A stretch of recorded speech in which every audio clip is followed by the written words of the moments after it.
What's up guys, welcome to Defense Crack. So finally INS Karanj, the third submarine of the Kalvari class being prepared in India, is expected to join the Navy in 4 to 5 months. करंज को 2018 में सी trials के लिए भेजा गया था और sources के अनुसार ये परीक्षण सफल रहा है। करंज ने सभी ट्रायल्स को सक्सेसफुली पास कर लिया है और अब यह नेवी में शामिल करने के लिए तैयार है। तो जानेंगे क्या है खास इस सबमरीन में। Before starting the video, if you are new to our channel, please subscribe it to get the latest defence updates. Scorpene class की पनडुब्बी करंज को जनवरी 2018 में मुंबई के मजगांव शिप बिल्डर्स लिमिटेड यानी MDL में लॉन्च किया गया था। This is the third submarine of the Scorpene class. इस पनडुब्बी का नाम 2003 में सेवा मुक्त किए गए कलवरी क्लास के INS करंज के नाम पर रखा गया है। करंज एक स्वदेशी पनडुब्बी है जो मेक इन इंडिया के तहत बनाई गई है।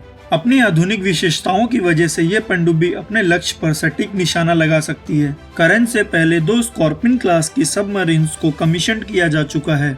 2017 में पहली स्कॉर्पिन सबमरीन कलवरी को कमीशन किया गया था। वहीं दूसरी स्कॉर्पिन सबमरीन खंडेरी को सितंबर 2019 में शामिल किया गया था। INS Karanj is a part of project 75। आपको प्रोजेक्ट 75 के बारे में बताता हूँ। प्रोजेक्ट 75 के तहत MDL मुंबई द्वारा स्कॉर्पिन क्लास की 6 सबमरीन्स का निर्माण किया जा रहा है, जिसमें से 2 सबमरीन्स कलवरी और खंडेरी को पहले ही नेवी में शामिल किया जा चुका है। प्रोजेक्ट 75 के तहत अक्टूबर 2005 में फ्रांस के नेवल ग्रुप के साथ एग्रीमेंट किया गया था, जो स्कॉर्पिन क्लास के सबमरीन्स के कंस्ट्रक्शन और जरूरी टेक्निकल रिक्वायरमेंट्स को पूरा करने के लिए हेल्प कर रहा है। The submarines in the Project 75 Scorpion class are powered by conventional diesel electric propulsion system. Kalvari जो कि 2017 में कमीशन की गई थी, 2023 में 6 साल बाद एक नॉर्मल रीफिट के लिए जाएगी। इस दौरान इसमें air independent propulsion system install किया जाएगा। तो चलिए मैं आपको एयर इंडिपेंडेंट प्रोपल्शन सिस्टम जो कि DRDO द्वारा ही बनाया गया है उसके बारे में बताता हूँ। इस इमेज में आप AIP का प्रोटोटाइप देख सकते हैं। Conventional submarines diesel electric engine का उपयोग करती हैं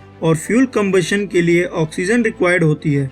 लेकिन अगर एक सबमरीन एयर इंडिपेंडेंट प्रोपल्शन से लेस है तो सबमरीन को कम ऑक्सीजन की जरूरत पड़ती है और उसे सरफेस पे कम आना पड़ता है। Many naval powers including India have acquired nuclear powered submarines for deep sea operation. Conventional diesel electric variants are considered useful for coastal defence. Diesel electric submarines को अपनी बैटरी चार्ज करने के लिए अक्सर सतह पर आने की जरूरत होती है and their under water endurance time is less. Air independent propulsion technology helps to make the diesel generator less dependent on surface air। अगर आप AIP की पूरी फंक्शनिंग को समझना चाहते हैं तो आप कहेंगे तो मैं AIP पे एक डिटेल वीडियो बना दूंगा। वापस करंज पर चलते हैं। करंज एक स्वदेशी पनडुब्बी है जो मेक इन इंडिया के तहत बनाई जा रही है। अपनी आधुनिक विशेषताओं की वजह से ये पनडुब्बी अपने लक्ष्य पर सटीक निशाना लगा सकती है। इसकी लंबाई 67.5 मीटर्स है, इसकी हाइट 12.3 मीटर्स है और इसका वजन लगभग 1565 टन है। यह सबमरीन टॉर्पीडो और एंटी शिप मिसाइल से हमला करने और रडार को चकमा देने में सक्षम है। यह सबमरीन 50 दिनों तक समुद्र में रह सकती है और एक बार में 12,000 किलोमीटर तक का सफर तय कर सकती है। It has 8 officers and 35 naval personnels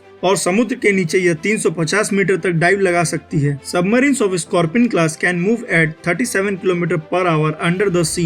this submarine is able to remain in water for a long time, क्योंकि इसमें ऑक्सीजन खत्म होने पर अंदर ही ऑक्सीजन बनाने की क्षमता है। इसकी इम्पोर्टेंस और बढ़ जाती है क्योंकि आपको पता ही है कि चीन और पाकिस्तान की नेवी इंडियन ओशन में अपनी एक्टिविटीज को बढ़ा रही है और उन्हें काउंटर करने में ये पूरी तरीके से सक्षम है। एज यू ऑल नो, अपने मोटिव्स को पूरा करने के लिए चाइना पाकिस्तान की हेल्प कर रहा है और उन्हें वेपन्स की सप्लाई कर रहा है। इसलिए भी इंडियन ओशन में सबमरीन्स की इम्पोर्टेंस बढ़ जाती है। INS करंज में 2018 के बाद से ही कई टेस्ट किए गए और ये सभी टेस्ट में सक्सेसफुल रहा। अब इसके सी ट्रायल्स भी खत्म हो चुके हैं और बहुत जल्दी इंडियन नेवी की शोभा बढ़ाएगा। जैसा कि मैंने आपको बताया, करंज स्कॉर्पिन क्लास की थर्ड सबमरीन है। उससे पहले कलवरी और खंडेरी को ऑलरेडी कमीशन किया जा चुका है। बाकी 3 सबमरीन्स वेला, वगीर और वक्शीर अभी अंडर कंस्ट्रक्शन में है, जिन्हें 2020 तक पूरा करने का प्रयास किया जा रहा था, लेकिन कोरोना की वजह से कुछ देरी आ सकती है, बट होपफुली हमें ये 2022 के स्टार्टिंग तक मिल जाए।